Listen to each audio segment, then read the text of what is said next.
Shalom Bapak Mama, Saudara-saudariku yang diberkati Tuhan.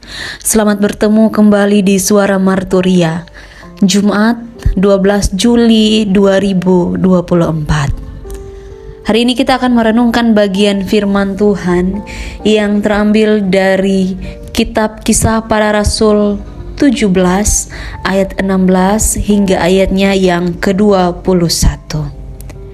Kisah Para Rasul 17 ayat 16 hingga ayatnya yang ke-21.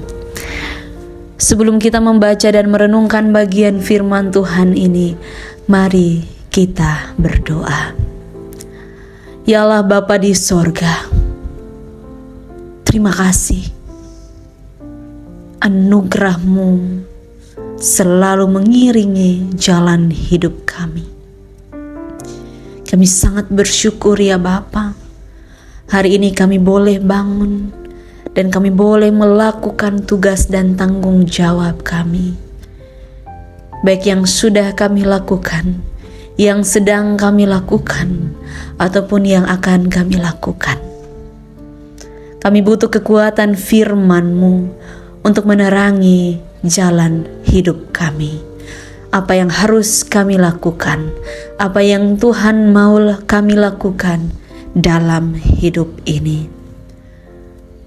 Berfirmanlah kepada kami, karena kami sudah siap untuk mendengarkannya. Amin. Kitab Kisah Para Rasul 17 ayat 16 hingga ayatnya yang ke-21. Di bawah perikop Paulus di Athena.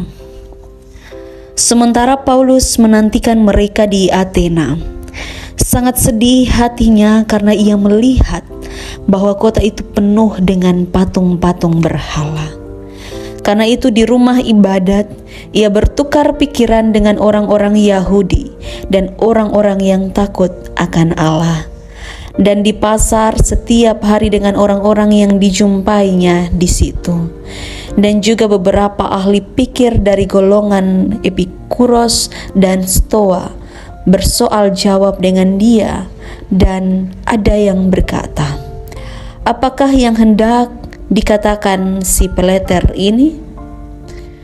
Tetapi yang lain berkata, rupa-rupanya ia adalah pemberita ajaran dewa-dewa asing, sebab ia memberitakan Injil tentang Yesus dan tentang kebangkitannya. Lalu mereka membawanya menghadap sidang Areopagus dan mengatakan, bolehkah kami tahu ajaran baru mana yang kau ajarkan ini? Sebab engkau memperdengarkan kepada kami perkara-perkara yang aneh. Karena itu kami ingin tahu apakah artinya semua itu. Adapun orang-orang Athena dan orang-orang asing yang tinggal di situ tidak mempunyai waktu untuk sesuatu selain untuk mengatakan atau mendengar segala sesuatu yang baru. Demikian jauh pembacaan firman Tuhan. Yang dikatakan berbahagia adalah setiap kita yang tidak hanya membaca, tapi juga mau melakukan di dalam kehidupan kita setiap hari. Bapak Mama, saudara-saudariku yang diberkati, Shalom. Hari ini kita bertemu kembali dan kita merenungkan bersama-sama bagian firman Tuhan yang terus mau Tuhan nyatakan bagi kita setiap harinya. Dan tema yang membimbing kita adalah iman dan rasio. Teks bacaan kita yang sudah kita dengarkan melalui pembacaan pada saat ini. Kita tahu bahwa Rasul Paulus dia berada di kota Athena. Dan di kota Athena ini terdapat orang-orang dengan berbagai jenis kalangan. Tetapi juga di dalam hal ini ada orang-orang yang memiliki pengetahuan yang tinggi.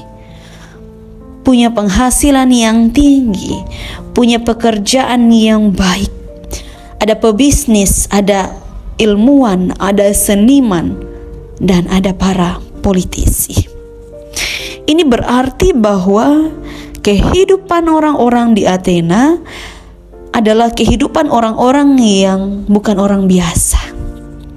Tapi juga cara berpikir mereka sudah dipengaruhi oleh cara berpikir yang kemudian membawa mereka tidak mengenal Yesus.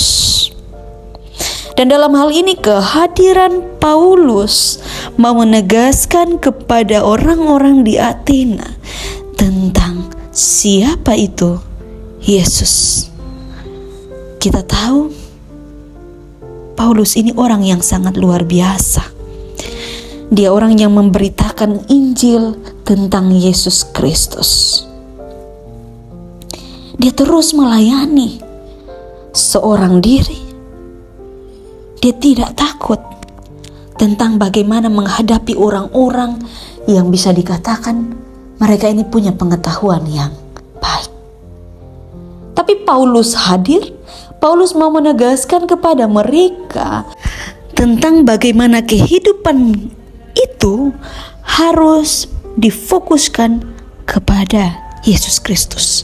Karena di dalam kehidupan dengan Yesus Kristus ada iman yang dibangun.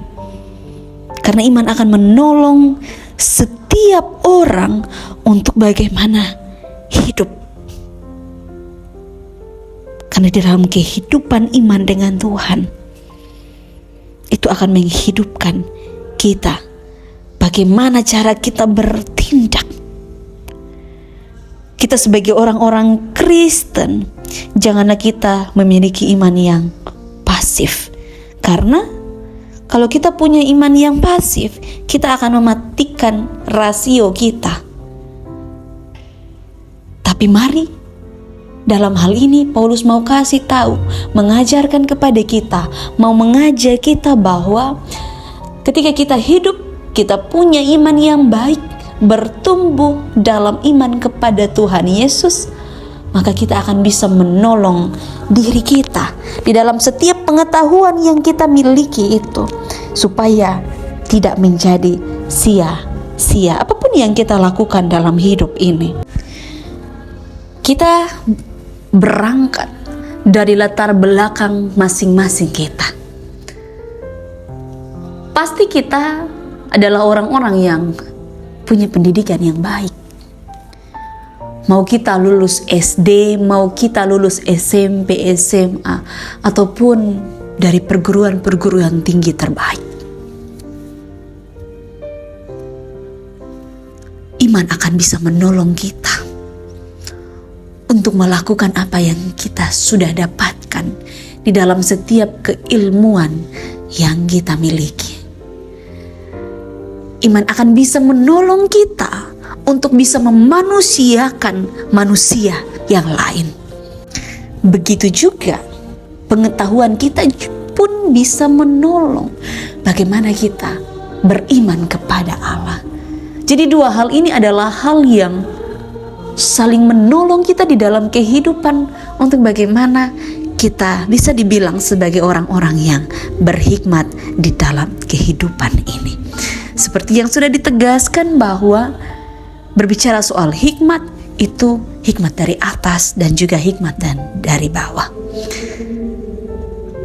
Mari kita secara dewasa menyatakan iman kita, menyatakan segala sesuatu kepada Allah tentang apa yang kita miliki secara dewasa, sampai mampu melakukan apa yang Allah mau dari hidup kita.